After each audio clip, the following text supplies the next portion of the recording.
In 2022, we started an investigation into climate change. Wouldn't be possible without funding from the National Endowment for the Arts, the ArtCount grant that is powering us, the William Penn Foundation, and PNC Arts Alive.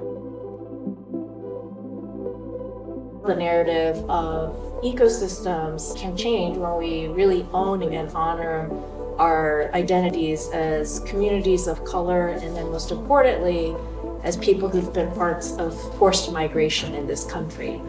And that's where we came up with this brilliant idea to address the questionable nomenclature of invasive species.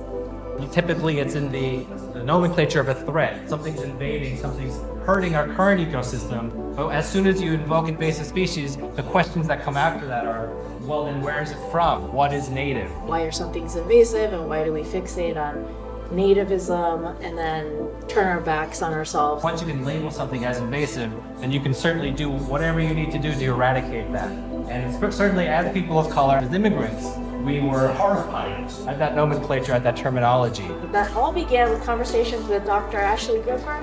Dr. Gripper kind of laid down the concept, and we've been doing various artistic explorations. The earth, the ways that she has interacted with us needs to be shown in a beautiful way. We're looking for a public arts team that can take that idea and explore it visually. Then the next part of that project was thinking about this piece of Philadelphia. It's called The Cut. This is over at 18th and Spring Garden. This is a sub-level, kind of wild space. Is an expired rail line lining this part of Tallow Hill, Paramount, CCP, SEPTA, Center City.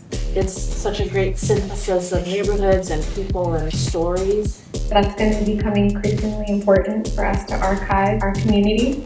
The interviews infused into the project were just so magical. People from our community really have the space to speak. A portion of that former rail line has been turned into the rail park, which you can go visit today. A lot of that 3-mile stretch is still laying fallow, still unused, still overlooked.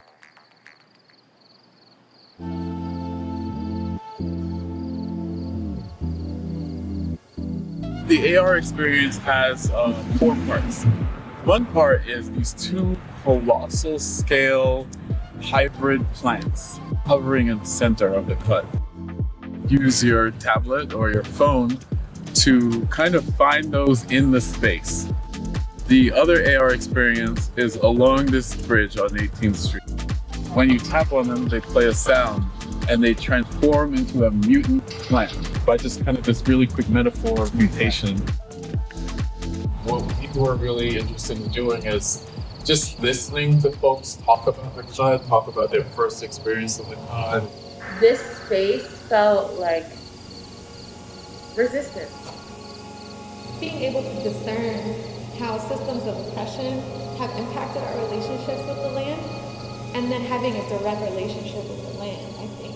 It's such a lush space that has been untouched and has so much biodiversity and has, as Sonia would say, has been left the fuck alone.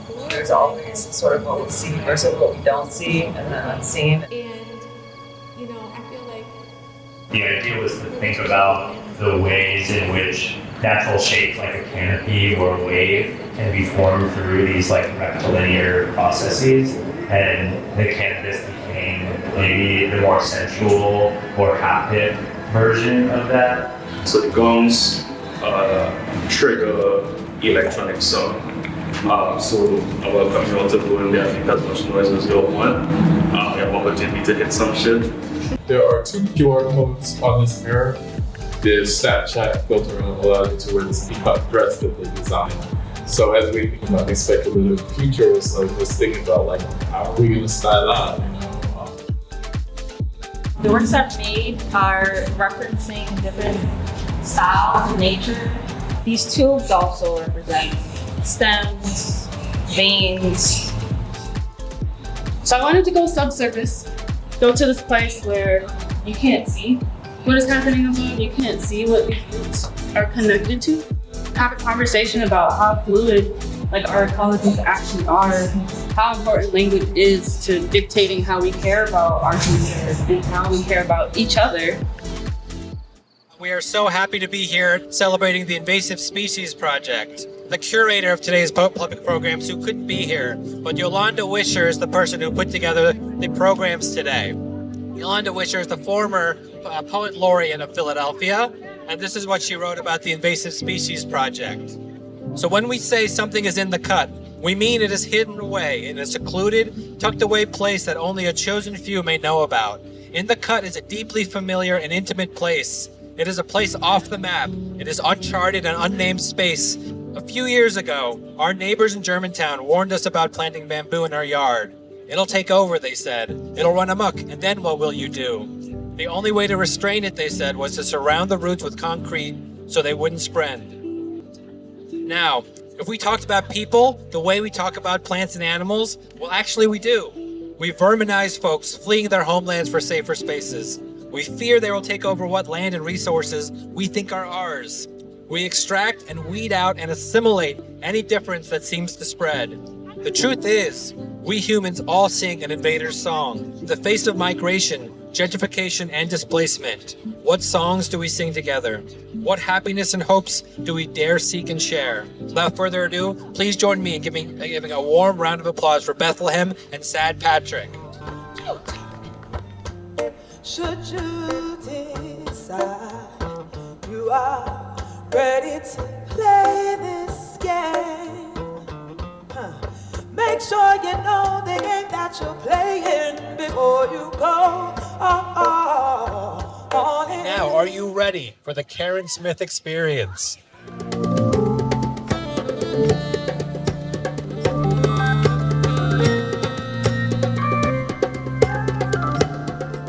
Malaya Ulan, also known as Free Reign, and Kingsley Ibeneche.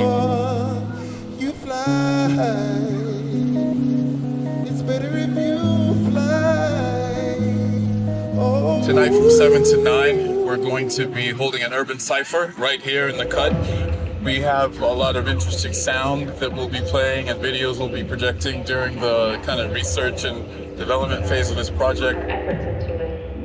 It's also about reminding people of our willpower and our drive to live in accordance.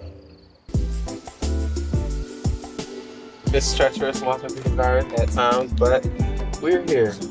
Like I said, my name is Anthony from the Invasive garden. This community garden is bridging the gap between the people who has some knowledge and, we're able to give back, let people know. A lot of folks from the community come in and use the space. We're just trying to further it along. And what we're gonna do is we're just gonna mix it up.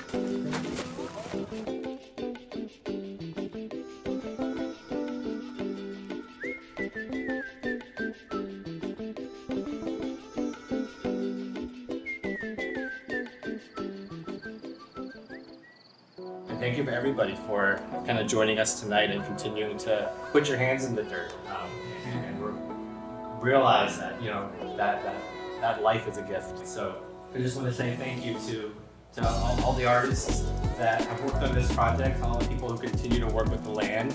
But I think working with Essa and his team gave me an entry point into tech and sort of the fusion of land-based living and loving and cultural tradition. And it was a pleasure bringing people, the public, to understand a new technology as well as an appreciation of nature. Projects like this help us dream about what's possible, going to be community-centric, how to make sure that the project's collaborative and really community-focused going forward. It was a great experience learning about the Philadelphia ecosystem, all the initiatives that are taking place. I think back to kind of the early parts of the project where all we're hearing is because of the history of the rail line, this is not a space that you want to be in, that we want to be in. So I'm so grateful that we were able to be given that little glimmer of hope that the rail park is now investigating, turning that space into a park. It opened my eyes and my mind to Afrofuturism and land-based work can also shape technology, and there are ways to do it and honor, the spirit of the land and tradition and the land-based folks. This whole project became something that I couldn't imagine it would be.